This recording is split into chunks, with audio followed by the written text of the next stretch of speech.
Hello everyone. मैं CS Rewa Mundra स्वागत करती हूँ आप सभी का हमारे यूट्यूब चैनल पुस्तकॉमिक्स पर। आज हमारे साथ जो स्पीकर है that is miss Shipra Mehta. तो शिप्रा मेहता की अगर मैं एजुकेशन क्वालिफिकेशन की बात करूँ तो she has completed the graduation, her post graduation, MBA, LLB and she is also a company secretary and currently she is pursuing PhD.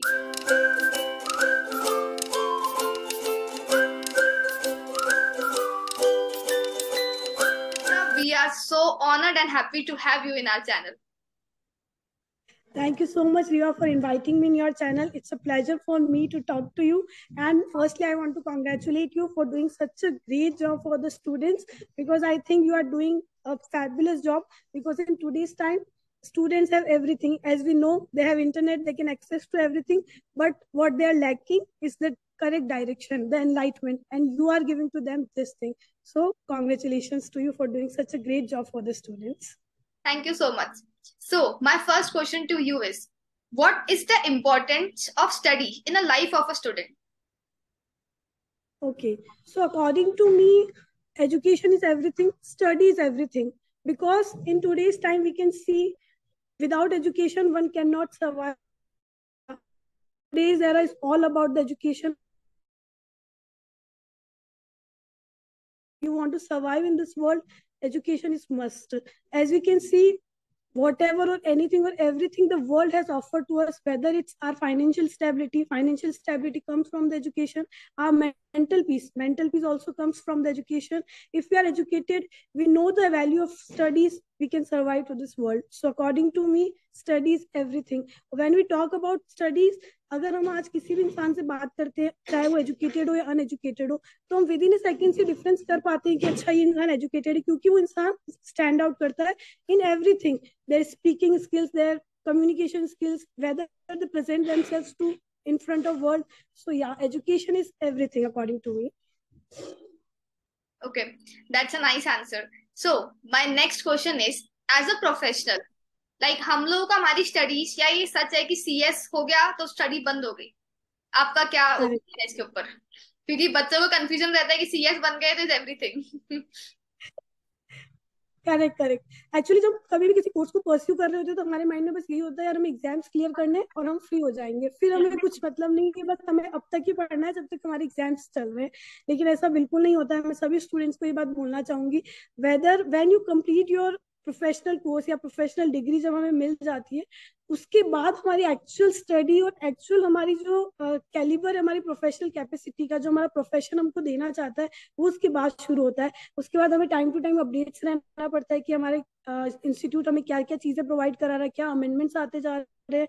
हम देख सकते हैं, चाहे अभी मैं सीएस की बात करूँ तो एमसीए की वेबसाइट पर हर दिन 100 से ज्यादा अमेंडमेंट्स, 100 से ज्यादा अपडेट्स आते रहते हैं।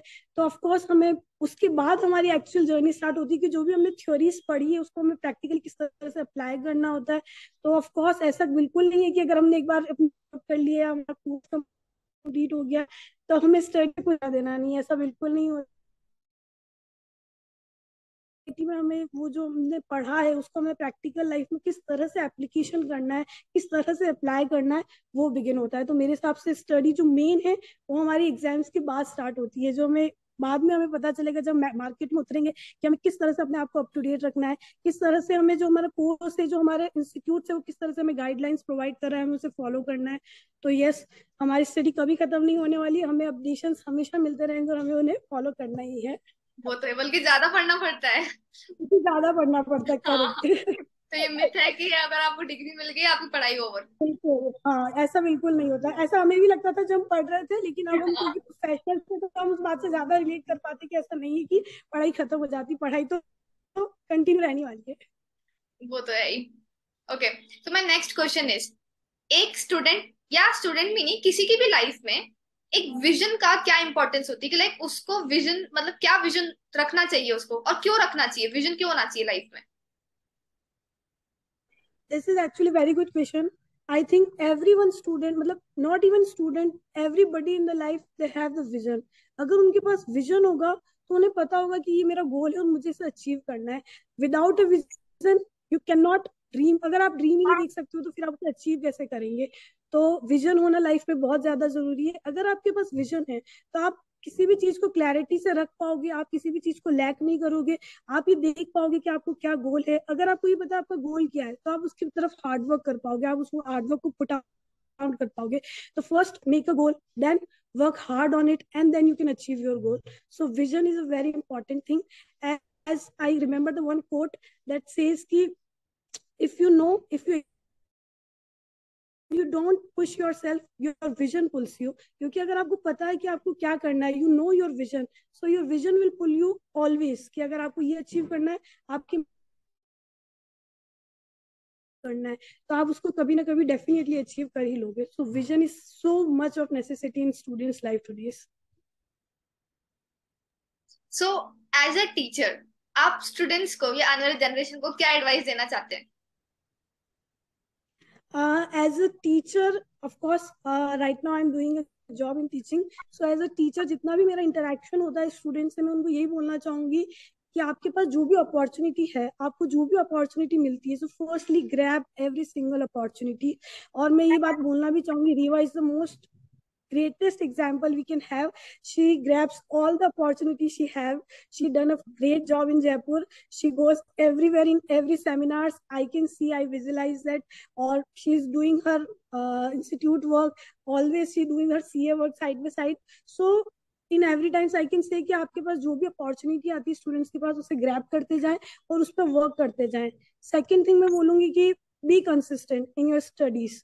मतलब ऐसा नहीं होना चाहिए कि आपने आज पढ़ा है आप उसको भूल जाते हो, फिर 10 दिन आप उसको देख ही नहीं रहे हो, फिर आप देखते हैं. ऐसा नहीं होना चाहिए. स्टूडेंट्स को अपनी स्टडी के साथ हमेशा कंसिस्टेंसी रखनी ही चाहिए. That is my personal suggestion. और इसके अलावा मैं एक बात और जरूर बोलना चाहूंगी स्टूडेंट्स को, कि आज के टाइम पे हम देख रहे हैं कि स्टूडेंट्स हो गए या कोई भी हो गया, they are like very arrogant, rude. तो मैं उनको हमेशा एक बात बोलना चाहूंगी, be humble. Everyone you meet, be kind to them. It will reciprocate you in anywhere or everywhere, but you should be kind. क्योंकि ये एक सिंपल सी, आई नो ये बहुत ही रूटेड चीज है, बहुत बेसिक चीज है जो सबको पता होती है, बट फिर भी हम उन चीजों को भूलते जा रहे हैं. आज हम देखते हैं कि बच्चे बहुत ही ज्यादा एरोगेंट हो गए, रूड हो गए, and we don't, it didn't achieve anything, but फिर के अंदर एरोगेंस आ जाती है, रूडनेस आ जाती है. I don't know why. So मैं उनको सबको ये बोलना चाहूंगी, प्लीज बेटा be humble, kind to everyone you meet. To मतलब सब, बिल्कुल सबको रिस्पेक्ट दो around everyone. So it this will reciprocate you in everywhere. मतलब वो कुछ भी करेंगे, वो लाइफ में उनके साथ हमेशा ये चीजें रहने वाली है. सो दीज आर माय छोटा सा जो लेसन है जो मैंने अपनी लाइफ से सीखा है. This is that. नाइस. वैसे मैं बता सकती हूँ आपको सब जनों को कि लाइक शिप्रा और मैं सेम एमएसओपी बैच में थे एंड हम लोग का प्रेजेंटेशन कंपटीशन था. तो लाइक हमारा ग्रुप बेस्ट था, but personally like what I believe was कि Shipra was the best speaker at that time. Personally what I feel like she is very humble. इन्होंने इंटरव्यू के लिए भी ऑन वन टाइम मेरे को हाँ करा. So like thank you so much Shipra for your time. It means a lot it's to my pleasure, it's my pleasure. And मैं बोलना चाहूंगी, रीवा ने मुझे ये चीज पहले भी बोली, बट ये मुझे एम्बेरसमेंट करता है क्योंकि सबको ही पता है आपका presentation, best speaker, best orator, best female, सभी अवार्ड हमारी प्रेजेंटेशन, हमारी एमएसओपी में रीवा को ही मिले थे. So there is no doubt anything, you are the best. नहीं नहीं, सब बेस्ट है मेरे लिए तो, और specially you, seriously. Thank you so much. Thank you. Okay, thank you for your time. Thank you.